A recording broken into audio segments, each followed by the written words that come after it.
I do have is a story. What we have here is the story of a man named Jimmy. It was a crisp autumn morning, and Jimmy was just waking up out of bed. Oh, God. Jimmy had a rough night last night, and it was far cheesy with the boys. Scott killed me. As Jimmy awoke, he readied himself for the day. He brushed his teeth, combed his hair, got dressed, and made himself ready for a day. It was then that he walked downstairs to find his lovely wife, Kid, making him a sandwich. Yeah! Hello, honey. I think you made me a good one. Oh, don't you worry. I got the... Oh, look at this sandwich. Kid then described every single cold cut that was in the sandwich, in order. Oh, there's ham and... Salami. Yeah. Oh, the turkey, you know. I knew I married you for a reason. John was thoroughly impressed with the sandwich, and Kid went back upstairs to make the bed. God, sandwich was trusting. He then took the bed off the stage. John then finished the cooler and packed up his sandwich. But before he did that, looking at it, he thought to himself, what a great looking sandwich. And he couldn't help himself, he just had to take one bite out of it. Just gotta take one, just one. He then said to himself that that was the greatest sandwich he ever ate. He then packed it up in his little green cooler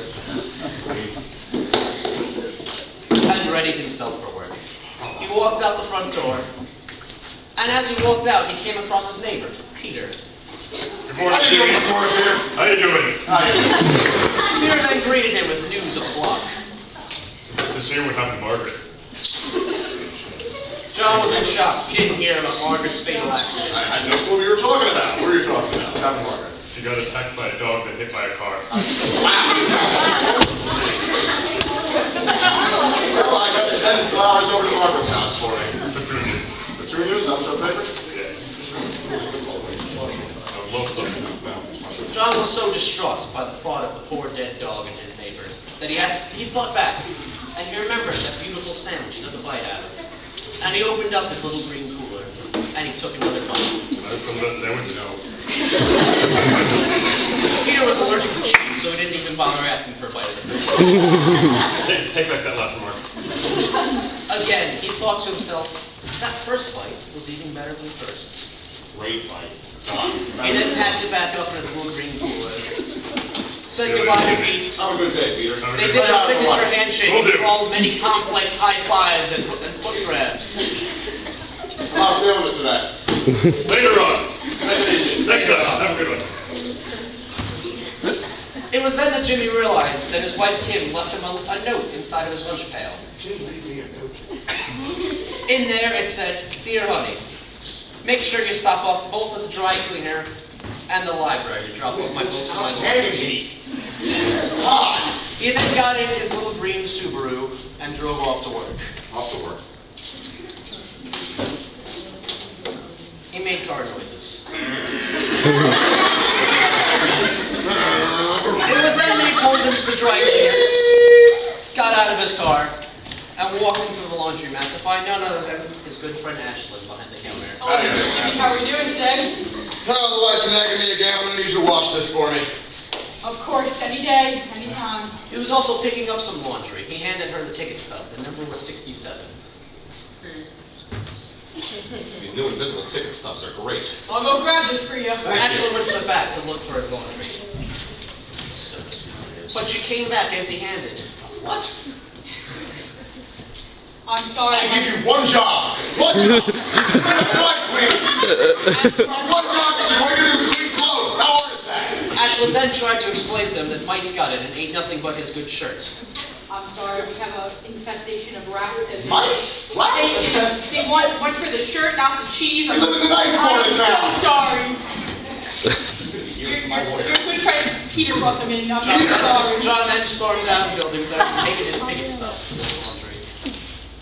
Ashlyn called out for him to take his stuff.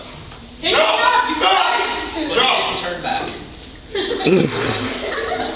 Once he got into his car, he sat down, all frustrated, mumbling to himself. He then looked to the passenger seat and saw the little green cooler there. and he thought back to his sandwich. And he thought, what could one bite hurt? And he went back to the cooler.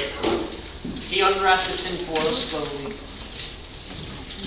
and then picked up his sandwich and took another bite. And he thought to himself, man, this sandwich keeps getting better. He then wrapped it back up and put it back in the cooler. So then John finished chewing, started up his car, headed off to take care of the next chore, which was at the library. Ah, the library. My mother works at the library. He then got out of the car with his little blue book. It was called the Little Blue Book. And he walked inside to find none other than Nicole, the librarian. How are you today, Nicole? I just had a very bad experience with the dry cleaners. Don't let me down. He then handed his book to Nicole, and she took it, checked it back in, and nothing went wrong. As she went onto her computer, she found that Jimmy had a balance for an overdue book. Balance? What book? Cat in the Hat has been out for over 17 years, she said.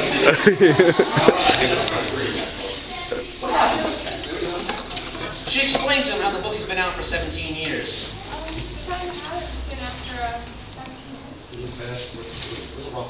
John then just made up a pathetic excuse as to why he didn't have the book. The dog that killed Petunia ate it. I'm sorry. Margaret. She then demanded the $1,500.32 that she then $1,500? 32 cents? I'm not paying. He then stormed out of the library. I'll storm it. He was running away from security. He locked the car. He locked the door. And he turned the car on and he started up and started going. It was then he looked back. I think they're gone. He outran the police. They couldn't catch him on their bicycle. He then mumbled to himself again about how angry he was about the money. So angry. And he looked to his right and saw his little green cooler. Reached in and decided that he needed another bite of that sandwich. You know what? The sandwich is the only thing getting me through He today. said to himself, this is the only thing getting me through my day. He took a bite and he got a little bit of extra pastrami on that one. He thought to himself, man, I'm Pastrami? He then wrapped it back up and put it back into the computer. He then started up his car and started driving down the Titanic. And all of a sudden, he had to slow down, as an annoying driver was in front of him. What? Come on, man! Move your car! This man was trying to get to work, they're gonna deadline to me! Where's the scat? John was distraught about that, honking his horn. Yelling obscene things out the window. You're welcome. You're really bad! You're horrible! It was that Pat finally tired and pulled over and let John pass. Thank God! But he was still so upset that he decided to Still really speed. upset about that. He decided to speed, and it was raining outside, so there was a little bit of field traction. It was then that a small boy jumped in front of the car, Oh God! and he ran him over. Oh my God! Oh my God! Instead of tending to his wounds, he thought, man, I need another bite of that sandwich. So he went back to his car, went in his cooler, and got his sandwich. You know, this is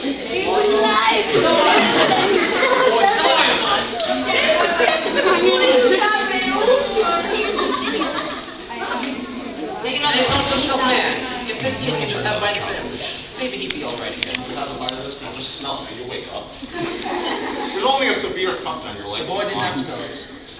Oh well. But John felt bad, and so he went into his little green cooler and grabbed his cell phone and called the police. Hello, 911? Yeah, you're just trying to collapse in front of my car. I was like, I think he was attacked by a dog. Yeah, alright, yeah, if you can come as quickly as possible. Then, at an astounding speed, Officer Perone came on the scene. Come on, Officer Perone, what's the problem here? This boy, he seems to be dead. Officer Perone looked at the scene very carefully. He asked, did you run over this boy? Did you run over this boy? I did not. Not even on the car, sir. It was then that Officer Perone went into his pocket and took out his wallet. The boy on the floor. He was checking for ID. The boy on the floor. It was then that he found his name, and he read it aloud. His name is Zach. Zach, he said, astounded. Jack, this is the very man he was looking for. Why, Zach is a con man who just conned out State Farm for $1 million. $1 million.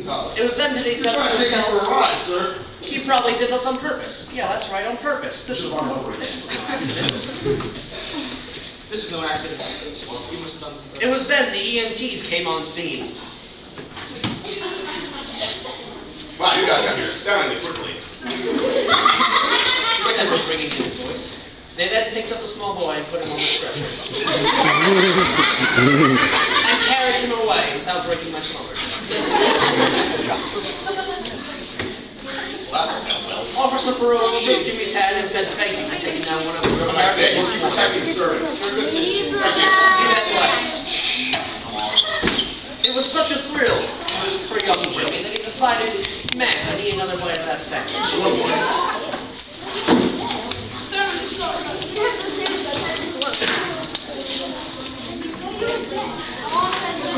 What a rock, Jimmy said to himself. What a rock, I said to myself. It was at that time that he finally called up to his building. Finally. A glass building. A glass building that sold glass. What a nice glass building. He then walked in the building and saw a sight he didn't usually see. It was the mechanic Ricky working on the elevator. How are we doing, Rick? Oh, how you doing there, He Jimbo? walked up and asked, "What are you doing there, Ricky?" What are you doing there, Ricky? Ricky then explained to young Jimmy that there were snakes in the elevator, and he was locking them up and gassing them. There seems to be an outbreak of snakes in the elevator, so we're gassing them. Gassing them? How am I supposed to get to work? I work on the 72nd floor. Down the hall to the right, there's a flight of stairs.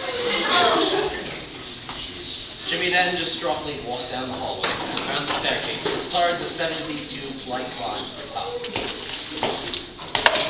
Wow, that's easy. He was halfway up when he walked up and thought he was at the 72nd floor, when he really was on the 36th. 36 more floors. Here we go. He then got winded at the 48th floor and decided he was hungry, he needed to refuel. So he went back into his little green cooler and took out his sandwich for another bite.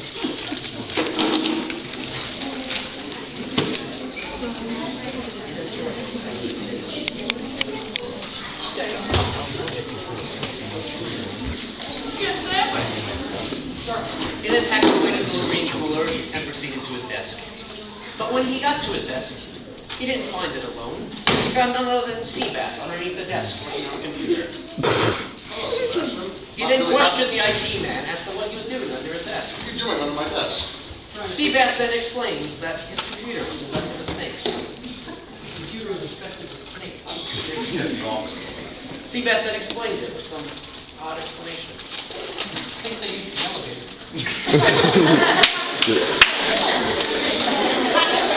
Jimmy wasn't the part of this guy.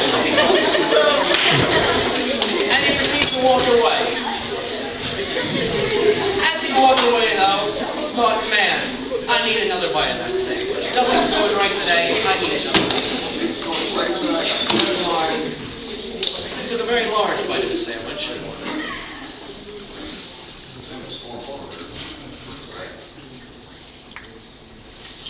As he wrapped up and put it back into the green cooler, he realized that his wife Kimmy silly forgot him to pack him a water. So he headed over to the water cooler to go get a drink. And when he walked over there was none other than Coco, standing there taking a sip of water. How are you doing, Coco? He asked what the news was around the office. What's going on around the office today? You trying to lie on everybody again? She then explains about an annoying form that they all now have to fill out after every single glass order. Oh yeah, we have to fill out that stupid B12 form. It's taking B12 forever. I just finished the A12 form yesterday. Ridiculous. Look at that. C's and D's. We got a Z by next week. The B12 was 78 pages long, of just names and numbers. He was very distraught about this, so as he took a glass of water from the cooler, he drank it, Quality water. said to Coco, "Have a nice day," Oh, quality day. and she walked away. He then went back in his cooler and took out his sandwich again. He finished his last bite finally and then took another big bite of the sandwich. There wasn't a lot of bread because he wasn't eating it very well. But anyway, he went down to the substitute that he left at his side. Room 427, that was in the basement. All the way back down the 72 flights of stairs. He was getting so tired that halfway down, he stopped and decided that he would have to take another bite of that sandwich. Probably best the first bite. Come on. What else can go wrong? Custodian, we have a delivery from W.B. Mason. Who other than W.B. Mason? Want to go to the outpost or to the loading dock? I told them 5 times, I told them 100 times in the outpost. What is so hard about that? He was frustrated, but he still proceeded to the warehouse. I didn't want to bite my sandwich. But first he had a bite of the sandwich.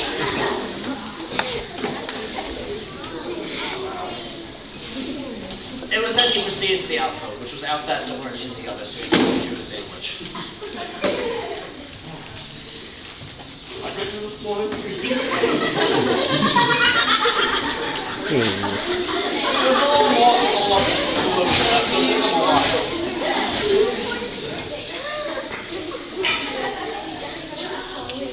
He came back in a timely fashion. And there he was, going to the loading dock, because not only was he in charge of sales, but also taking care of deliveries. But right there. It was then that the delivery man, Jeremy, came by with his truck. Juicy J, the delivery man, came by with his truck. How are you doing, Jeremy? What you got for me today? He then explained to him that he had 40,000 boxes of staples. 40,000 bucks. He asked, why would a glass company need this? The glass company need this. Jeremy then explained he just delivers it. He then said a witty fun afterwards. He hugged Jeremy as he knew him well. As a child, he ran him over. Jeremy then drove away with his stuff, his truck, and John unloaded the staples into the warehouse. There was 47,000 boxes, so it took him a couple of trips. And as he was going back and forth, he couldn't help thinking about that sandwich. Oh, sandwich. So he decided to stop and leave it for the next man, and he went back to his cooler and took another bite of the sandwich.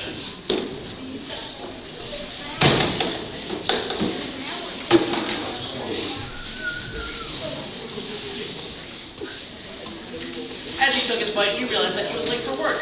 He quickly threw it in his bag, took his green cooler, and ran downstairs. When he got there, he found Boss Joe, none other than Coach Jay, sitting there waiting for him. How are we doing there? He then explained to him that he had to stay late tonight. Jimmy, we got some bad news. I'm going to need you to stay late today. Why? We're a little bit behind. Behind? We're a little bit behind. He then explained to him about the B12s and how they were taking up a lot of time. Well, you know, the B12s, you understand how these are complicated machines. Sure. Need you to work hard on them. Well, maybe we don't like snakes. I don't like complainers. You know what I like? I like hard workers.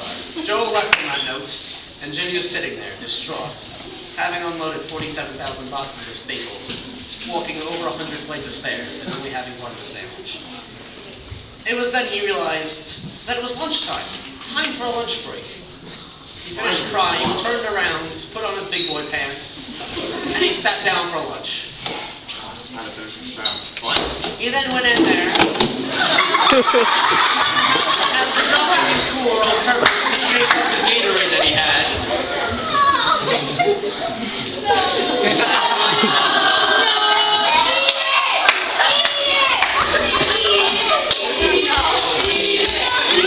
He then grabbed a small little piece of pastrami that you can't even see with the naked eye at the bottom of his cooler. Oh no, he has a little more. That includes my green And- rock cooler. Yes. Tradition, you know. He then choked the last of his sandwich that wasn't dropped and put it all in his mouth at once.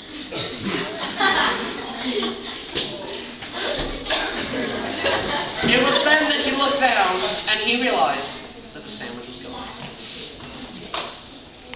Is it over?